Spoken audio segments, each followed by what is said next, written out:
নাটোরের লালপুরের চরে গড়ে ওঠা অবৈধ বালু উত্তোলন ব্যবসাকে কেন্দ্র করে যারা সন্ত্রাসী কর্মকাণ্ড করছেন তাদের সতর্ক করলেন মহিলা ও শিশু বিষয়ক প্রতিমন্ত্রী ফারজানা শারমিন পুতুল।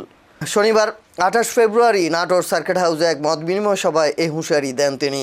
এ সময় তিনি বলেন, সরকার দুর্নীতির বিরুদ্ধে যেমনি জিরো টলারেন্স ঘোষণা করেছে, ঠিক তেমনি আইনশৃঙ্খলা পরিস্থিতি স্বাভাবিক রাখতে শতভাগ সচেষ্ট। পুতুল বলেন, অন্যায়কারীর কোনো দলমত দেখা হবে না, এমনকি তার পাশে দাঁড়িয়ে থাকা কেউ যদি অন্যায় করে তাকেও আইনের আওতায় আনা হবে। এ সময় অন্যান্যের মধ্যে উপস্থিত ছিলেন জেলা প্রশাসক আসমা শাহিন, পুলিশ সুপার আব্দুল ওহাব, জেলা ও লালপুর বাগাতিপাড়া উপজেলা বিএনপির নেতৃবৃন্দ। ধন্যবাদ স্যার।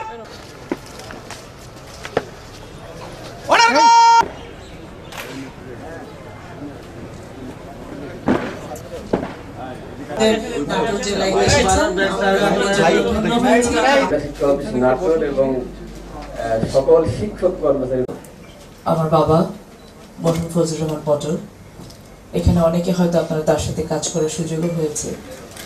তিনি হয়তো বিভিন্ন সময় এখানে এসেছেন, কাজ করেছেন, আপনাদের সাথে মত বিনিময় করেছেন।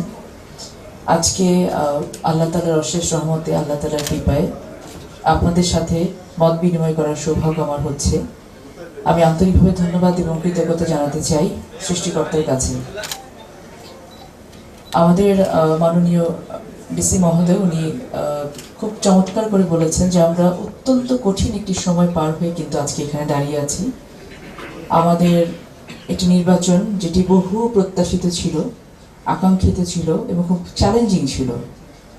এই নির্বাচনের পথ পর্যন্ত আসতে কিন্তু আমাদের প্রায় 4000-এর বেশি সমগ্র বাংলাদেশে আমাদের নেতাকর্মী থেকে শুরু করে সাধারণ জনগণকে ক্রসফায়ারের শিকার হতে হয়েছে।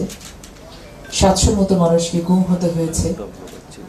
আমাদের জুলাই অভ্যুত্থানে প্রায় 13 থেকে 1400 মানুষকে 20 দিনের মধ্যে গুলি করে হত্যা করা হয়েছে।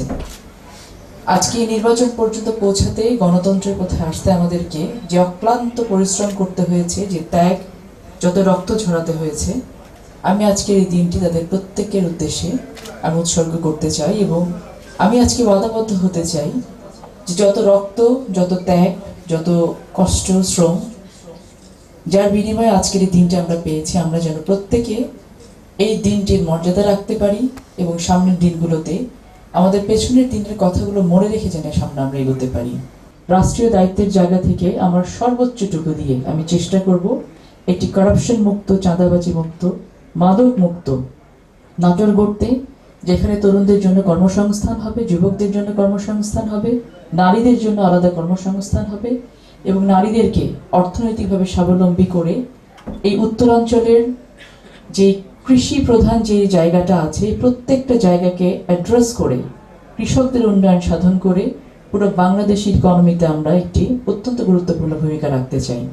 আমরা একদিনে সবকিছু পারবো না, কিন্তু আপনাদের সহযোগিতা থাকলে আমরা গ্র্যাজুয়ালি একটি প্রবলেম অ্যাড্রেস করে, সমাধান করে এবং পজিটিভ কাজগুলো করতে পারবো ইনশাআল্লাহ।